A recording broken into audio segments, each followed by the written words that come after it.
fear of the barbell. And oftentimes this is newer clients or clients that don't feel as confident.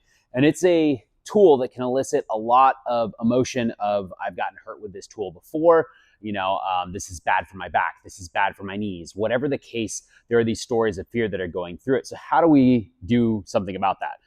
First thing is you want to have the client around the tool as often as possible. So finding different ways to reintroduce it. It doesn't have to be a barbell deadlift, bench press, or squat. And so one of my favorite ways to initially start is by having the client be able to do an inverted row. Now, normally you'd set this up the other way, so it's pulling against the rack. But the nice thing is it's a bar, but it really is just not any different for them than a suspension strap, a ring, or a TRX.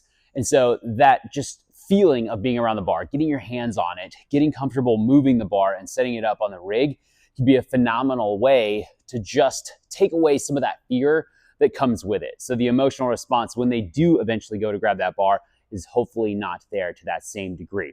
Now the second one is to go ahead and do something like a landmine. And so we have a landmine set up, and this is where it's such a more stable based exercise. And we can even say like, hey, half the weight's pushed into the ground. We want you to just focus on pushing that landmine through, like punching a hole into the ground. And it can be something where it's starting off with a row position, right? It can be a press position, or it can be an overhead. But the nice thing is that tool, again, is in a safer environment for that client. Now, the next level that I really like to try and progress before I put a bar officially on someone's back for a squat or before I have them bench is to have them feel that load and get comfortable with it in that sense. Now, this may be a traditional bar, it may be a safety squat bar. Obviously, you can use any of those different tools. But one of the ways that I'll work this in is I'll have somebody do calf raises. And so, looks like my bar is offset here, my rack.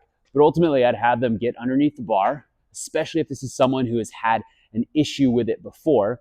And we literally will just go into a rack position and we're just gonna work on calf raises. Now, what's really nice is you can have them go into the rig and almost use it like a traditional Smith machine where they're pressing up and down. They'll have to set their J-hooks in an appropriate manner to be able to accommodate that. But it just gets them comfortable with it being on their back, and it's not performing a squat. It's not performing a good morning or any of those types of movement patterns. So it's kind of a nice way to reintroduce that. Then when they go to actually squat with it, you initially go to some type of box or you use a safety bar, you do Hatfield. They're gonna feel more confident naturally within that progression, right?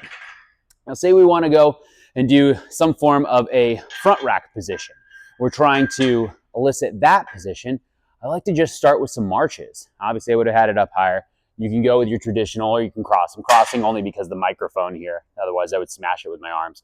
And we're gonna just work on some core stability, getting that glute to kind of rise up. I can frame this from a place of, I just want a really strong, stable, single leg base. I'm trying to build some core, whatever the case may be. That's why you set it up the right way instead of doing what I just did. But ultimately it's just gonna bring down that level of fear that is going to come with the tool, which makes it really, really nice. Now, say we want to do it from a hinge perspective, that's where I would just use my landmine. It's already set. I can just do a nice hinge with the landmine. It's not going to be as heavy. It doesn't elicit the same response the way that a barbell would from an RDL or a deadlift standpoint from there. Last piece, going from the floor, is the way that I like to start clients with a bench press. Now, you're doing a floor press. You've got some big lightweight bumper plates on the sides. Your elbows are going to be constricted by the floor. So naturally, they're able to have this tool almost roll up their body without, depending on obviously chest size, body metrics and whatnot. But ultimately, you get this into a position that allows them to feel safe because it's going to clink onto the floor as opposed to onto their body where they might feel like they're going to get stuck. Maybe that was the issue. Like, oh my gosh, I don't want to do this. This is going to like cause me pain or I'm going to get stuck. So if we're around the tool enough, we build up the base, we support them, we're spotting them, we're going to take away the pain of that is mentally living inside their head fear-wise, that they're going to get stuck. We could also put up spotter arms, but then we can also just make sure that they feel like they've got a spotter that's there and safe.